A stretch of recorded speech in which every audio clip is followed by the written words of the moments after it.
na maombi yetu kupendeze kulingana na neema yako, kwa jina la Yesu Kristo, amen. Wakati tukiwa wima, tafadhali tutasoma shairi mbili ya maandiko. Ya kwanza itakuwa mrefu kidogo na ya pili itakuwa fupi kabisa. Andiko ya kwanza tafadhali.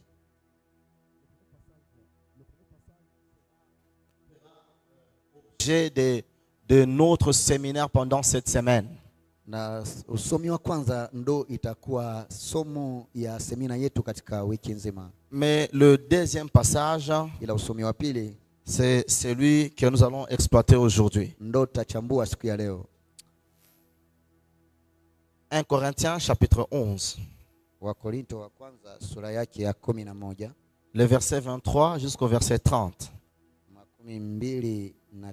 23 hadi 13.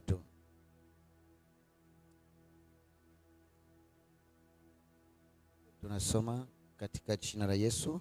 1 Corinthiens chapitre 11, le verset 23 à 30. Nous lisons au nom de Jésus-Christ. Car je récite du Seigneur ce que je vous ai enseigné.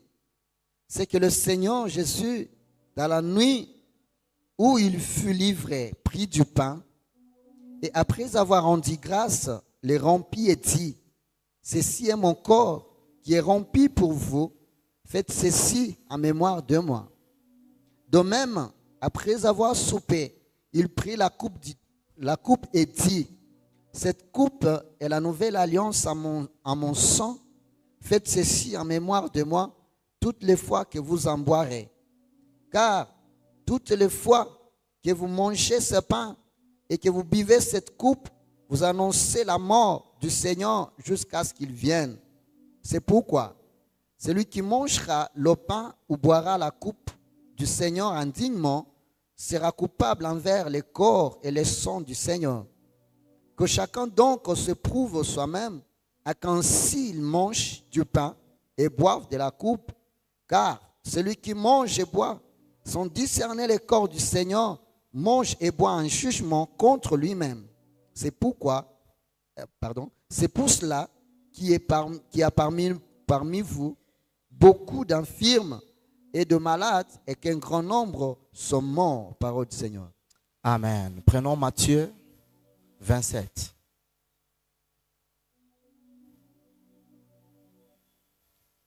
Le verset 45.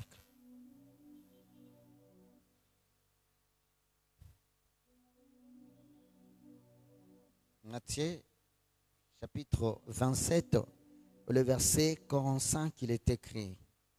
Depuis la 6e heure jusqu'à la 9e, il y a de ténèbres sur toute la terre. Amen. Amen. Nous pouvons acclamer pour la parole de Dieu.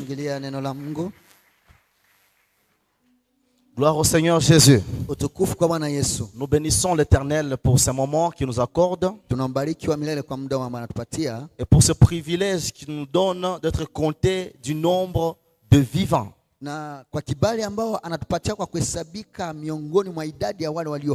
Je rends grâce à Dieu et je bénis les hommes de Dieu, le comité directeur, par le biais du pasteur Pierrot, les comités directeurs et tous les collèges des anciens, de m'avoir placé du haut de cette chaire cette semaine. Je bénis Dieu pour ta présence parce qu'il va te parler. Cette semaine, nous voulons parler sur un thème intitulé Percer le mystère du corps et du sang du Seigneur Jésus-Christ.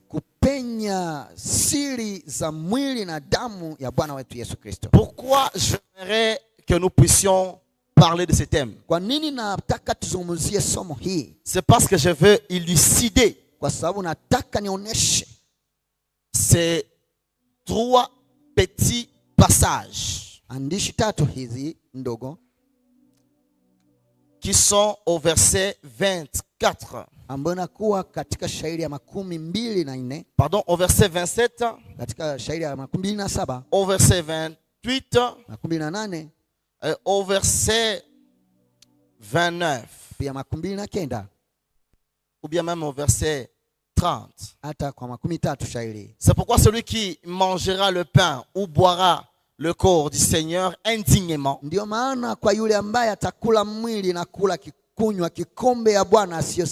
nous allons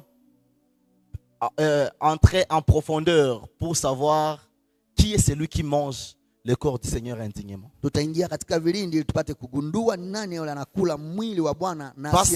Parce que pour savoir qui est indigne et qui est digne de manger,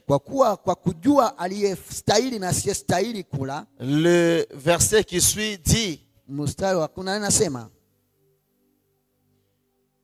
ou nous pouvons prendre déjà le verset 29, car celui qui mange et boit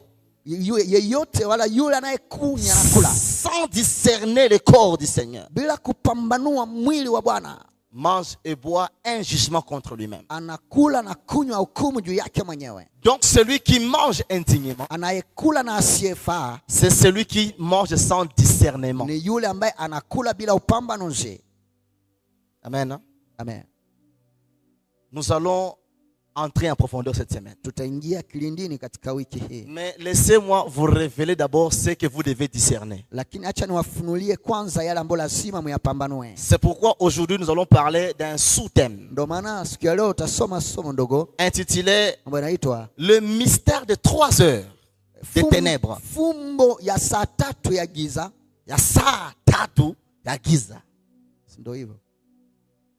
Le mystère de 3 heures de ténèbres que Christ passa sur la croix.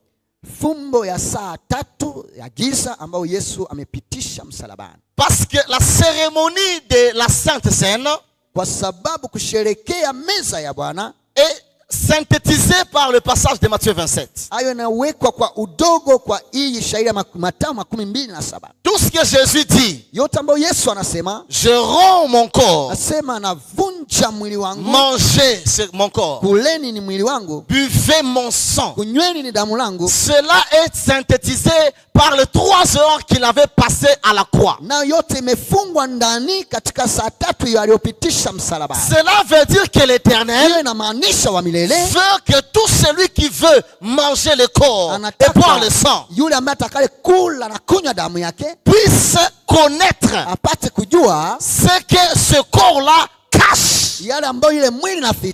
Parce que lorsqu'on dit que je discernais un esprit,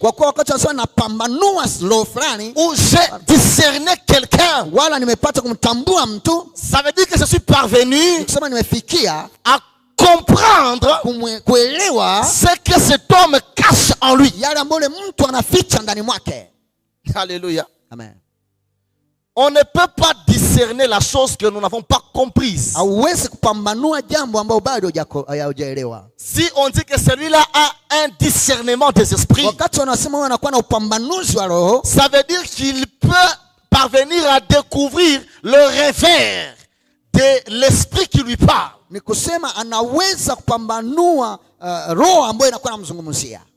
Lorsque nous mangeons un pain et lorsque nous buvons un vin ou un jus, on peut le prendre comme tel qu'il est. Si nous ne parvenons pas à discerner que ce pain-là est un corps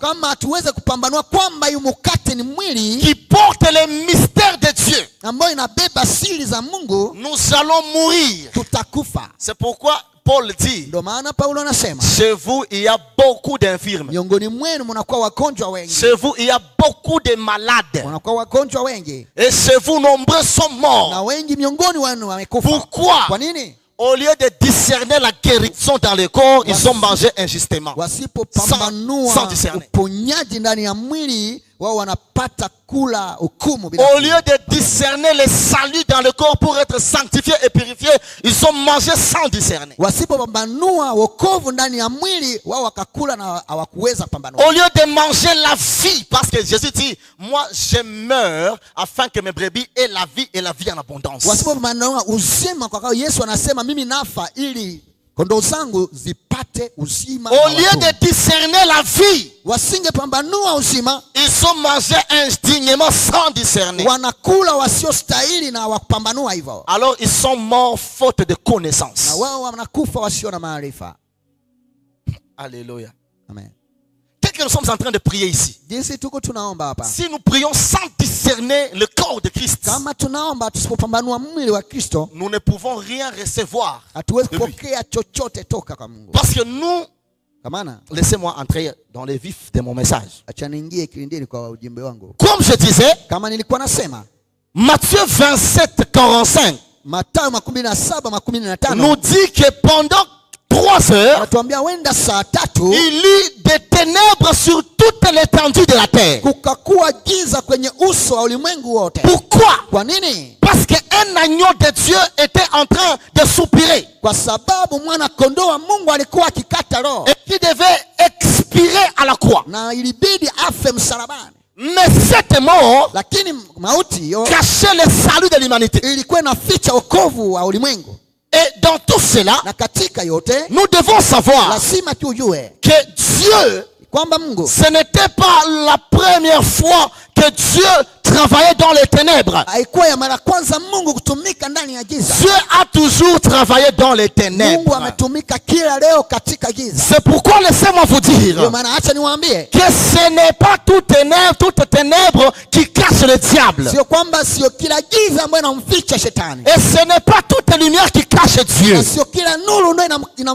La Bible me dit que le diable, quand bien même c'est un ange de ténèbres, il se fait passer pour un ange de lumière. Si vous n'avez pas l'esprit de discernement, vous pouvez croire que c'est Dieu, mais ce n'est pas Dieu, c'est le diable.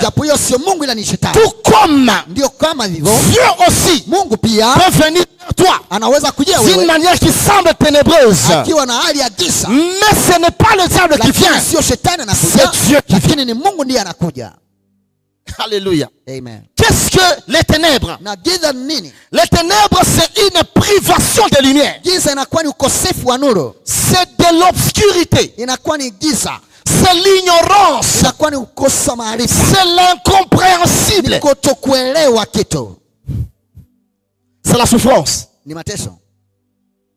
C'est ça les ténèbres.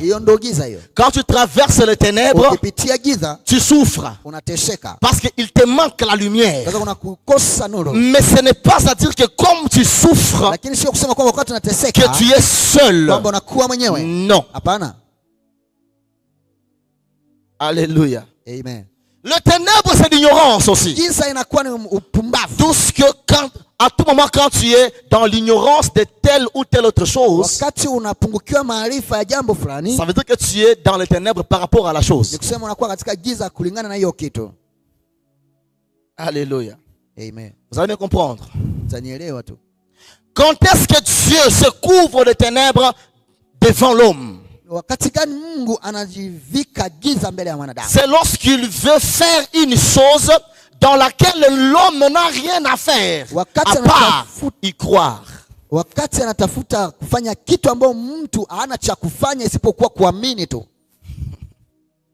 Quand Dieu veut faire quelque chose avec toi, mais dans la chose, tu n'as rien à faire à part croire que Dieu l'a déjà fait. Il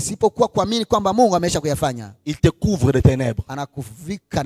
Il se couvre de ténèbres. Il agit lui-même et toi tu es dans l'ignorance. Et après, tu viens voir le résultat. Tu crois et tu vis la main de l'Éternel. Et souvent Dieu le fait quand il veut conclure une alliance avec quelqu'un.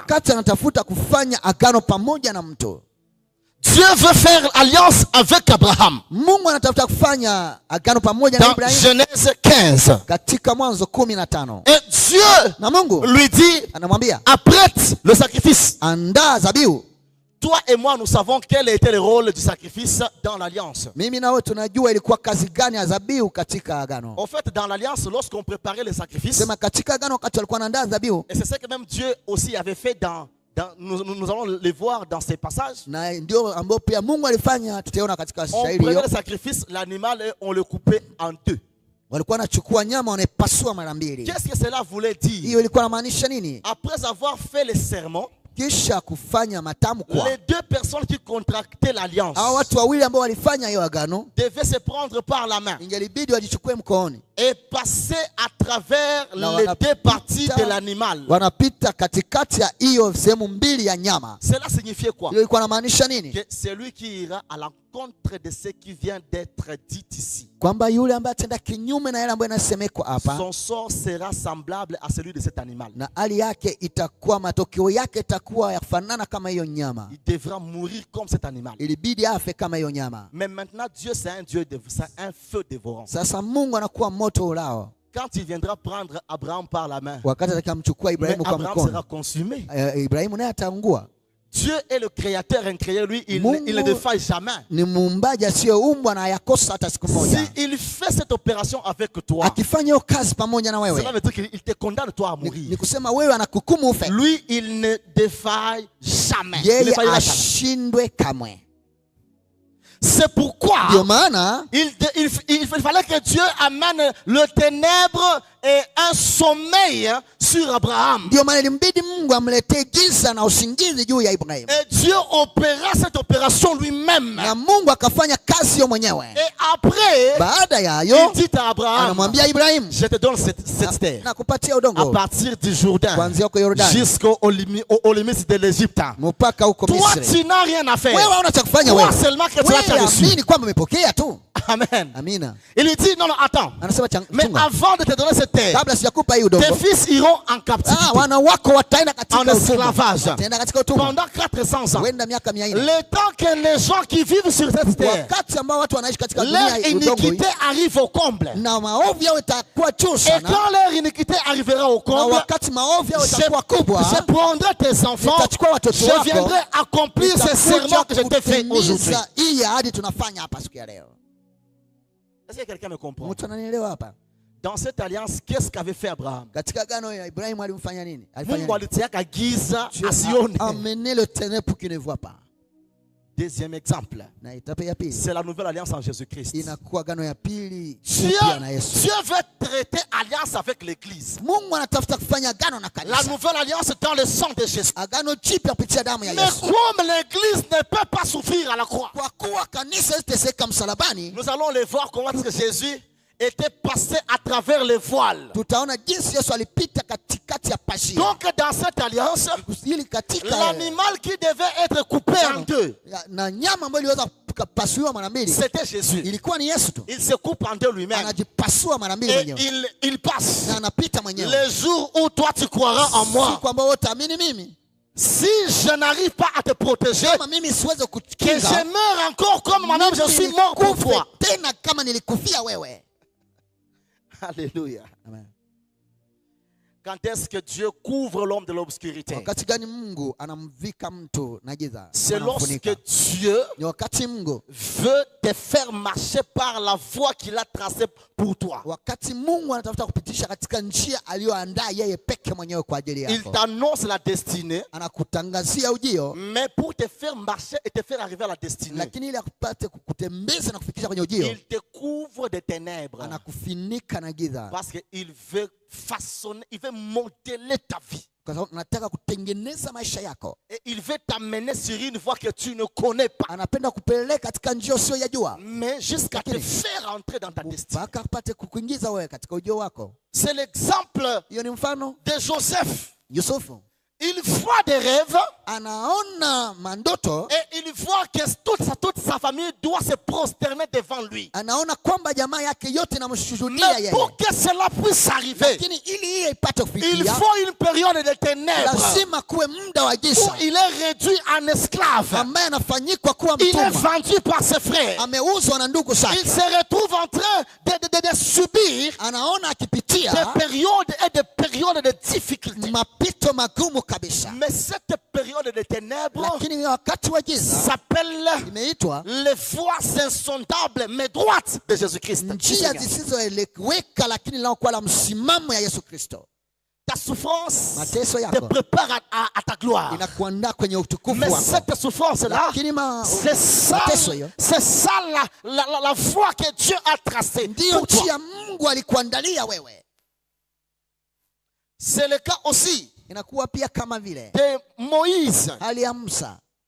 À 40 ans, il est le prince d'Égypte. Il ne manque de rien. Il veut aller sauver le peuple de Dieu par sa propre force. Dieu lui fait chasser. Il part devenir berger chez Jéthro, son beau-fils, son beau-père. Cette période-là, c'est la période de ténèbres pour un prince. Quelqu'un qui était prince, qui aspirait à la royauté, se retrouve derrière les troupeaux pendant 40 autres années. Après 39 ans, de la souffrance ou de vie que Moïse avait menée chez Jéthro. Si vous lui demandez, es-tu sûr que tu délivreras encore Israël? Quelle peut être sa réponse? Ta souffrance ne change jamais la volonté et le plan de Dieu. Mais ta souffrance te prépare à l'accomplissement parfait du plan de Dieu.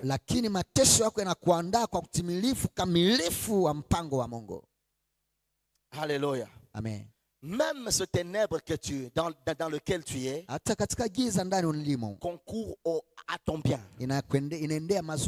Parce que Romains 8, 28 dit toutes choses concourent au bien de ceux qui aiment Dieu. Que dire de Jephthé? Chassé par ses frères. Tu es le fils bâtard. Le fils d'une prostituée. Il se retrouve dans les ténèbres. Il va se préparer.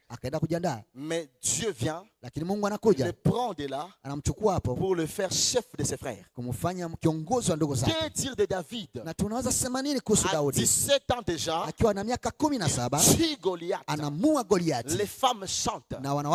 Saül a tué ses 1000. Mais David a tué ses 10 000. Je me mets à la place de David. Peut-être qu'il se disait déjà que la royauté commence maintenant. Mais après cette petite gloire, il entre dans une période de ténèbres. Il devient fugitif. Mais même s'il est en train de fuir, l'Éternel est en train de forger un grand caractère d'un grand roi. Parce que Dieu sait que si je le fais roi à 17 ans, il ne sera pas différent de ce Saül. Pour qu'il soit un grand roi, je dois encore le forger dans les ténèbres où il fuit nuit et jour, où il est préparé, où il peut pleurer et dire Seigneur, je sais que mes ennemis ne vont pas triompher de moi, mais je sais que tu m'élèveras en ton temps.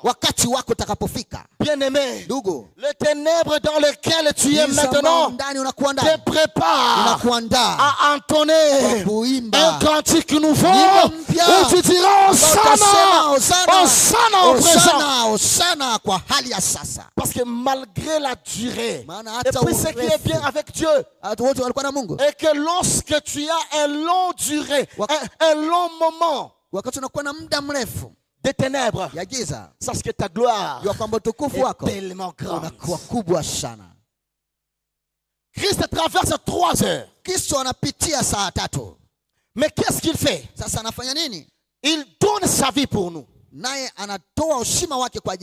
dans ces ténèbres, il lance une nouvelle ère qu'on appelle l'ère chrétienne. Et cette ère chrétienne est différente de l'Ancien Testament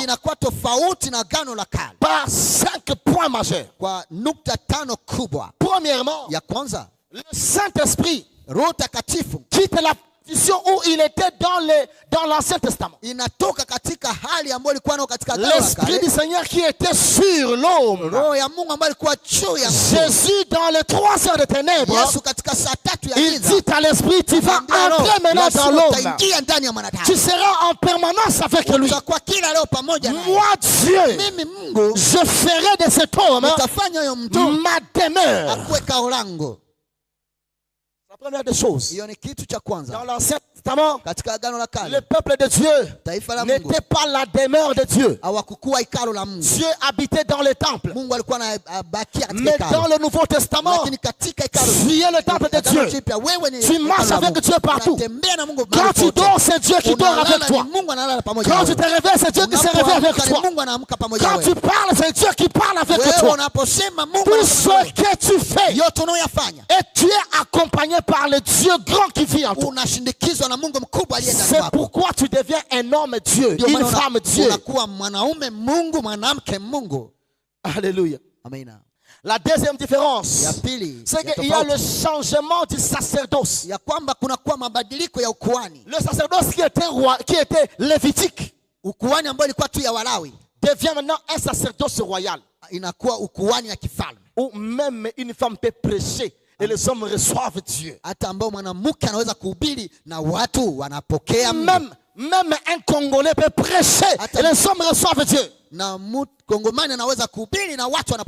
l'ancienne alliance, cette œuvre ou ce travail était réservé aux Lévites seuls. Troisième chose, le sacrifice expiatoire par le sang des animaux prend fin. Et l'expiation devient possible à travers le sacrifice ultime de l'agneau de Dieu qui ôte le péché du monde.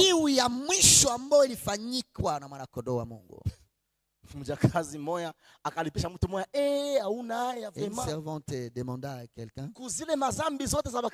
pour tous les péchés de tes frères et tu les donnes seulement $20. Sors là-bas, imbécile. Jésus a donné sa vie pour moi. Il a versé son sang pour que je sois purifié. C'est pourquoi même si je péchais, si je dis je bois la Sainte Seine, parce que je sais que c'est par ce sang que j'aurai l'expiation de mes péchés. Quand je le bois, je reçois l'expiation de mes péchés.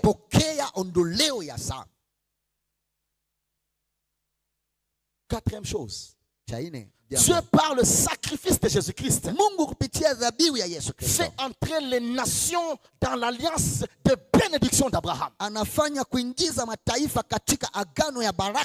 Je vais en parler. Et cinquièmement, l'adoration cesse d'être une affaire de Jérusalem. Ni une affaire de la montagne. Mais devient une affaire de tout le monde. Fait en tout lieu. À condition que ça se fasse en esprit et en vérité. Dans l'Ancien Testament, il fallait seulement adorer Dieu dans le temple à Jérusalem. Il fallait seulement adorer Dieu sur la montagne de Garizim pour ceux qui étaient en Samarie. Mais avec la mort de Jésus, ici à Gamaliel temple, nous adorons Dieu en esprit et en vérité. Alléluia. Alors, Que faisait Jésus dans le monde spirituel pendant qu'il mourait dans les 3 heures? Suivez-moi très bien. Nous allons exploiter un autre verset que tu vas lire à la maison. Là, je vais te prouver ce que Jésus faisait à la croix à travers Colossiens chapitre 2, 13 à 15. La première des choses que Jésus avait fait, la Bible dit, nous qui étions morts par nos péchés, par nos offenses, il nous a rendus à la vie avec lui, en nous faisant grâce pour toutes nos offenses. Donc dans les ténèbres là, Jésus prenait les condamnés à mort que nous étions. Il nous faisait grâce. Il nous ramenait à la vie. Il expiait nos péchés. Il a enlevé notre condamnation. Alléluia. Amen. Mais cela, c'était une mesure de grâce. Il nous faisait grâce. Donc quand tu veux manger le corps de Christ, il faut savoir que c'est à travers ce corps que moi qui était mort au péché, je suis revenu à la vie. À chaque fois quand je mange le corps, même si je mourais au péché, je reviens à la vie par une mesure de grâce. Ce n'est pas par ma force, mais c'est une mesure de grâce. C'est Dieu qui vient me localiser. C'est Dieu qui enlève mon iniquité. C'est Dieu qui me relève encore. C'est pourquoi tout celui qui veut, qui cherche à se purifier par sa force, il finit par tomber. Sanctification n'est pas une affaire de force. Mais nous pouvons tout par celui qui nous fortifie. Alléluia. Amen. Il a enlevé nos péchés.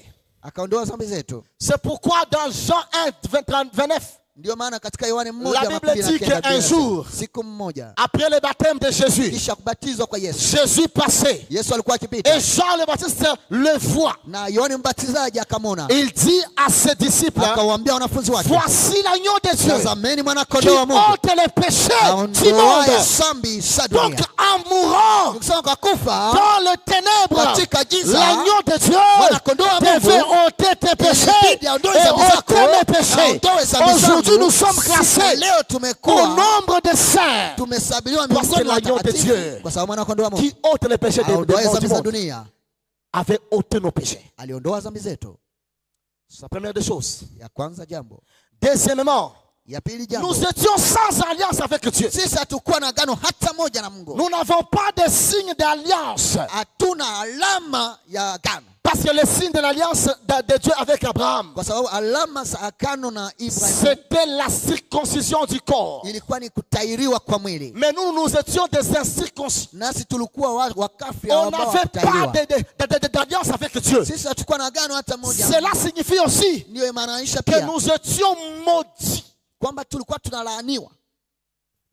Alléluia. Amen. On était maudits. Mais Jésus, à travers sa mort, il nous donnait part à toutes les bénédictions d'Abraham. Alléluia. Amen. Dis à ton frère, je ne suis pas maudit. Dis à ton frère, les lois de ma famille n'ont point de pouvoir sur moi.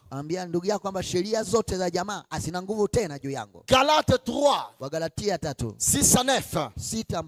Comme Abraham crie à Dieu et que cela lui fut imputé à justice, reconnaissez donc que ce sont ceux qui ont la foi qui sont fils d'Abraham.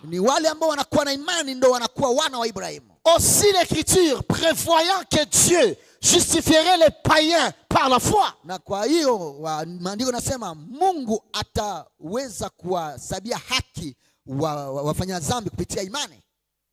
a d'avance annoncé cette bonne nouvelle à Abraham. Alianza kwanza kutangaza habari njema hiyo kwa Ibrahim. Toutes les nations seront bénies en toi. Mataifa yote tabarikiwa ndani mwako. De sorte que kwa hali ya kwamba ceux qui croient sont bénis avec Abraham, les croyants. Wale wote ambao wanaamini wanabarikiwa na Ibrahim. Verset 14 à 15. 14-15. Kristo nous a rachetés de la malédiction de la loi, étant devenu malédiction pour nous. Car il est écrit, maudit est quiconque pendu au bois. Il était devenu malédiction dans les 3 heures de ténèbres. Mais il était en train de te racheter, toi qui étais maudit, en te donnant la bénédiction et en prenant ta malédiction. C'est pourquoi si tu veux chercher quelqu'un qui est béni, viens regarder François. Je suis béni du cheveux jusqu'au... Parce que Christ, pendant qu'il mourait, il était devenu ma malédiction. Et moi, j'étais devenu la bénédiction de Dieu d'Abraham. 15. Afin que la bénédiction d'Abraham et pour les païens son accomplissement en Christ Jésus, et que nous ressuscitions par la foi l'esprit qui avait été promis. Nous avons un grand Dieu vivant. Je termine cette partie de notre deuxième point par le verset 29 de toujours de Galates 3. Il dit ceci. Et si vous êtes à Christ, vous êtes donc d'Abraham, héritier de toute la promesse. Toutes les promesses de bénédiction de Dieu que Dieu avait promis à Abraham sont cachés dans sa postérité qui est Jésus. Et dans Ephésiens 2, Paul dit, nous sommes bénis avec Jésus dans les lieux célestes. Donc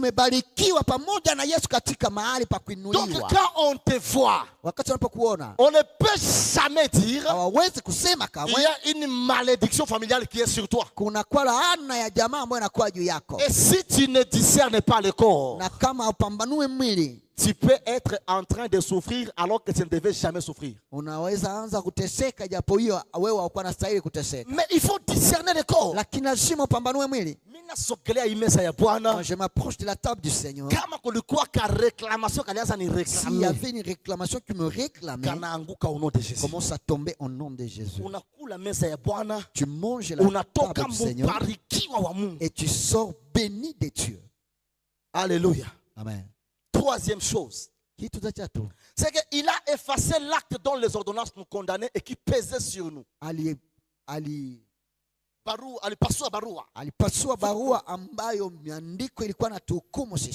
Il l'a détruit en le clouant à la croix. Écoutez-moi très bien ici. Certains prédicateurs disent que cet acte-là, c'est la loi. Mais suivez avec moi cette lecture. Vous allez comprendre que cet acte-là, ce n'est pas la loi. Mais c'est la loi du péché et de la mort qui agit à travers le corps.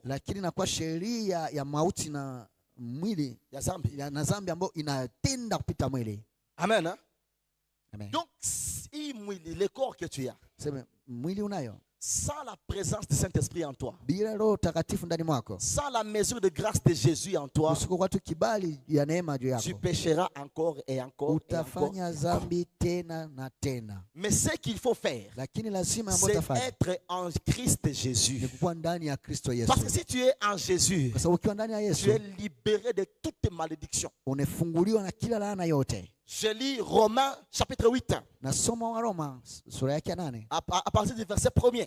Il n'y a donc maintenant aucune condamnation pour ceux qui sont en Jésus-Christ. Ni kusema hakuna tena hukumu yeyote kwa wale wote wanaokuwa ndani ya Yesu Kristo.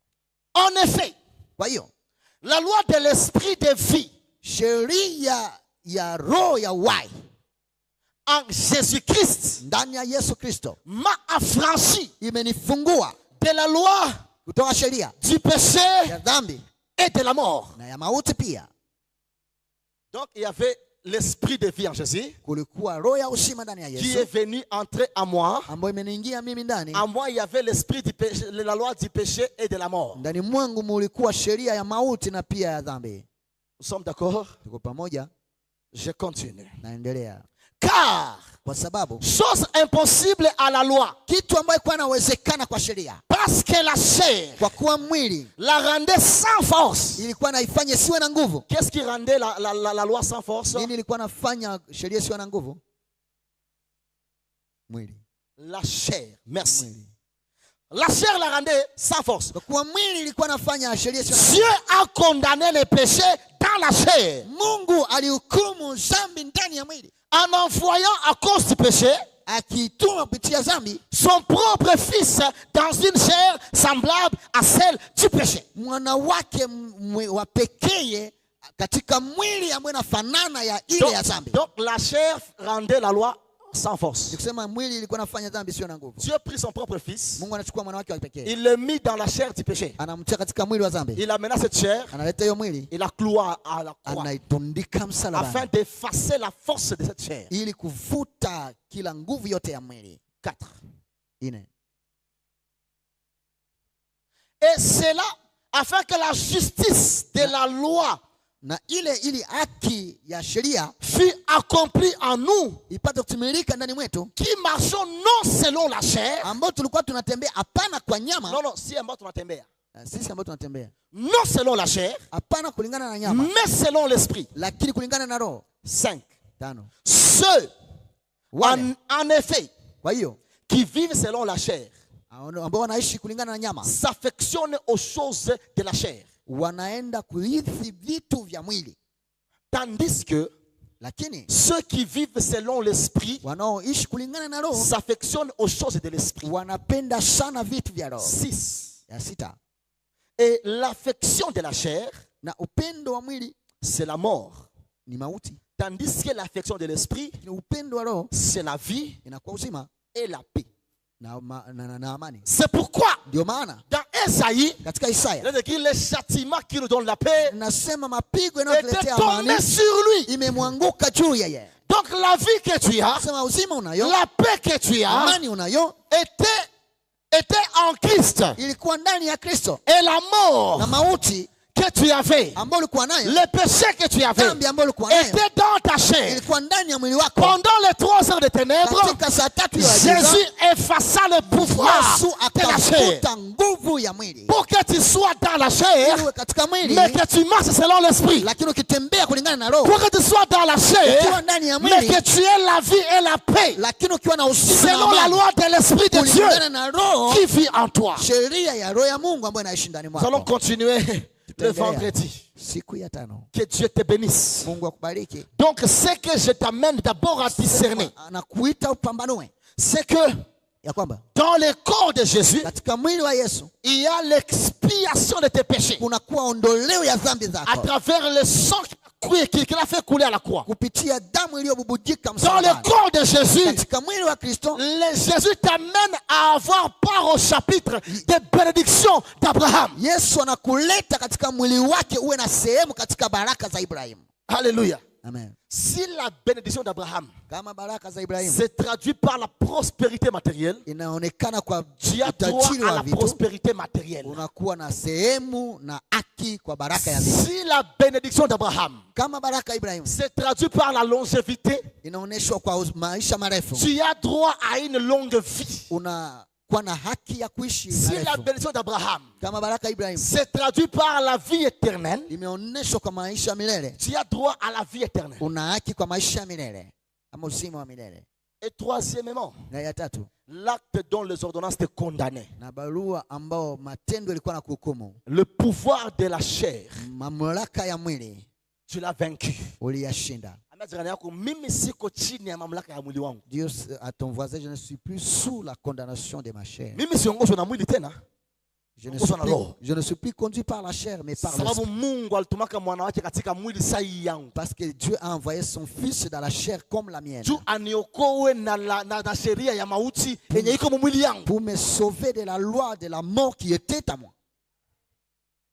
Vous voyez maintenant, quand quelqu'un mange et boit le corps de Jésus-Christ indignement, c'est lorsque tu manges sans connaître tout ceci. Unaona, wakati mtu anakula na kunywa damu ya Kristo bila kustahili, ni wakati mtu anakula bila kujua hii yote. Et les faux prédicateurs amènent le peuple de Dieu à marcher comme des catholiques. Na wahubiri wabaya wanapeleka taifa ya Mungu watembee kama Wakatoliki. Unasikia anasema, tutakuwa na juma ya meza, mujiandae mujitakase. Nous aurons la table du Seigneur, il faut se préparer, se sanctifier. Je suis chrétien, je suis propre et je m'apprête à chaque moment. Et si je meurs dans la semaine qui n'y a pas la Sainte Seine? Et si Jésus revenait dans la semaine qui n'est pas de la Sainte Seine? Que nous puissions rester. Dis à ton voisin, reconnais la chair de Christ. Discerner. Alléluia. Amen.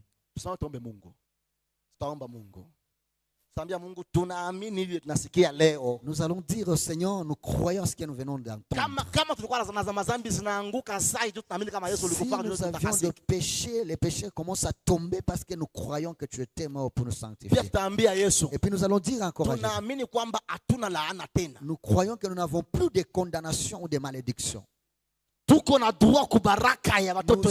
Nous avons droit à la bénédiction des enfants de Dieu. Paul dit, j'ai reçu d'annoncer le mystère de Dieu. Et ce mystère, que toutes les nations sont ici les héritiers avec nous. Ils sont aussi dans la chair de Christ. Et ils sont bénis conformément à l'évangile que j'annonce.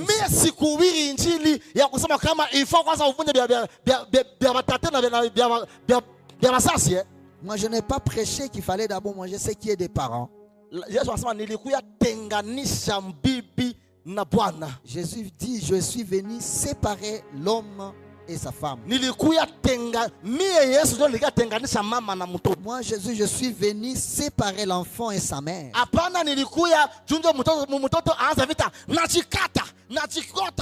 C'est pas pour que l'enfant commence à se couper. Moi je suis venu le séparer ou diviser. Parce que ule mama iko condamné parce que aiko Mungu. Parce que la maman est condamnée. Pourquoi? Parce qu'elle n'est pas en Dieu. Alors qu'il n'y a donc point de condamnation pour ceux qui sont en Jésus-Christ. Alors moi je suis déjà en Christ. Mon grand-parent n'est pas en condamné. Lui il est condamné. Comment voulez-vous que je me je ne suis plus condamné? Pourquoi on appelle unavunja nini? Hauko tena liye. Wewe uko katika Yesu. Kazi ya msalaba ilikuweka huru. T'affranchi. Na ya tatu tutaambia Mungu. Et lorsque nous allons dire à Dieu, tutaambia Bwana hii mwili, nous allons dire à Dieu, ce corps n'est plus faible pour nous. Parce que l'esprit qui est en nous nous donne la capacité d'assujettir le corps et tous ses désirs. Alléluia. Tu vas seulement prier.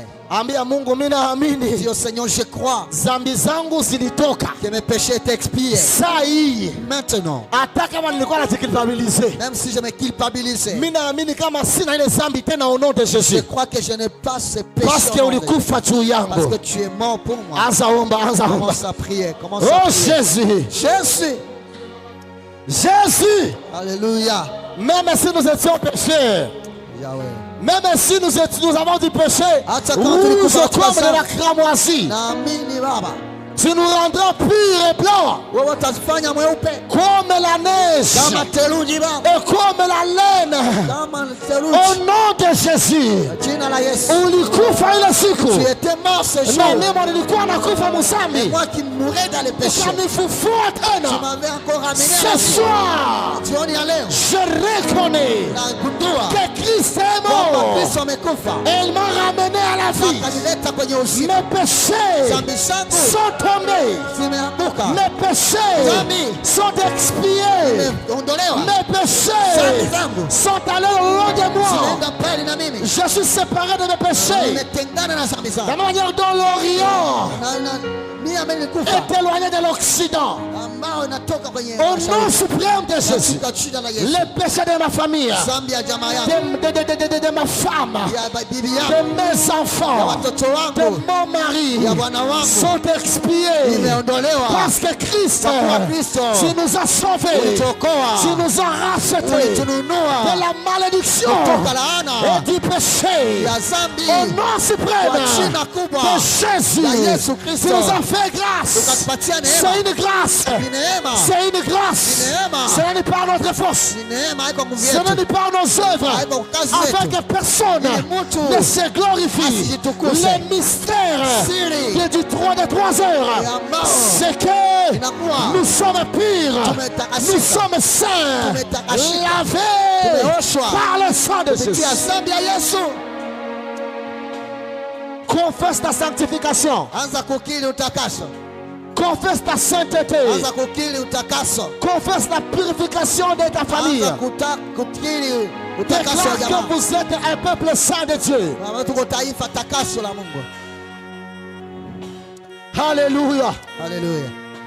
Prends la deuxième dimension. Dis à Dieu, je crois fermement que je suis héritier de toutes les bénédictions de Dieu à travers l'alliance d'Abraham qui a été accomplie pour moi par le Fils unique de Dieu, la descendance d'Abraham par excellence, Jésus de Nazareth. Prie et réclame ta bénédiction, réclame ton héritage, réclame ta place au nom de Jésus. Père, je suis béni, je suis béni, je suis béni.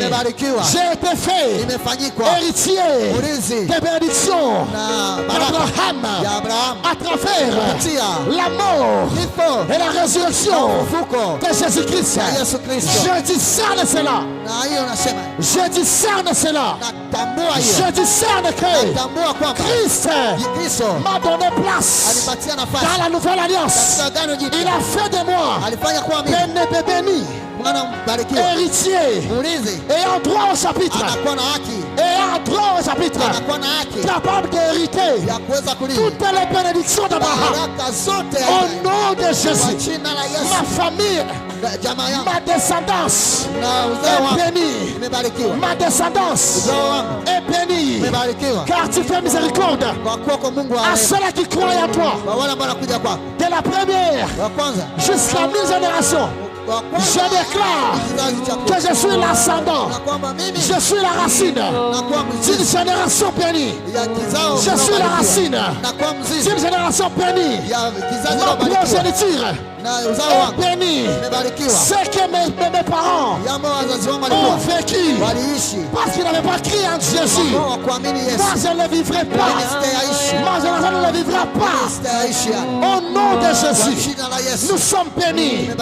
Il est écrit que ma descendance possédera les portes de ses ennemis. Au nom suprême de Jésus, nous sommes les têtes, nous ne sommes pas les queues. Nous possédons les portes de nos ennemis. Au nom suprême de Jésus. Fais cette troisième prière.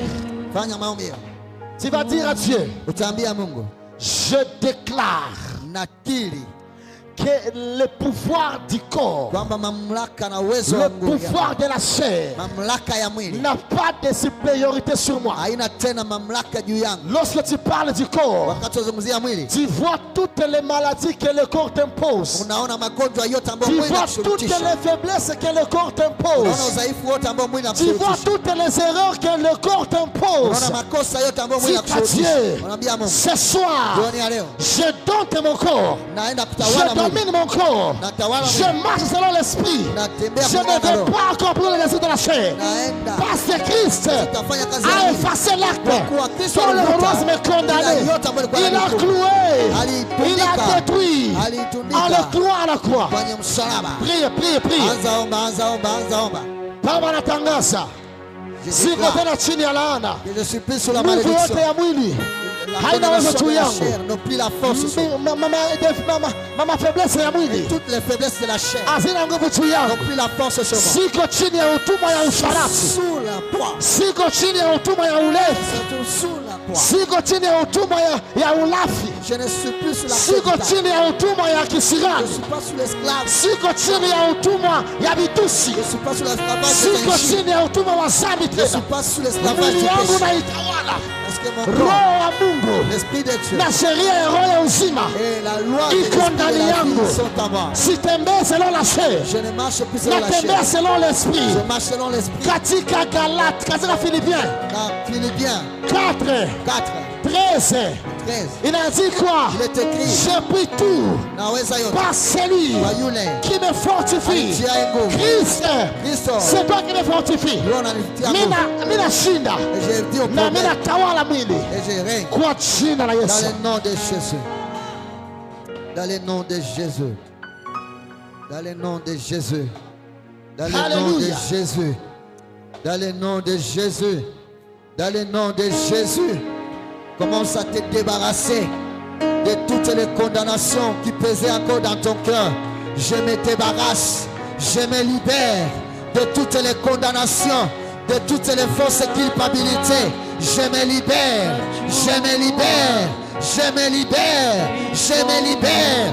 La culpabilité des péchés que j'avais commis. Aujourd'hui, je me libère de toi. Je me libère de toi. Je me libère de toi. Je me libère de toi. Je me libère de toi. Je ne veux plus me condamner. Je ne veux plus me condamner. Même si j'avais péché, aujourd'hui, je sais que Jésus m'avait affranchi de la culpabilité qui me clouait encore, que je n'avance pas. Je me libère. Je me libère, je me libère, je me libère, je me libère, je me libère, je me libère. Au nom de Jésus.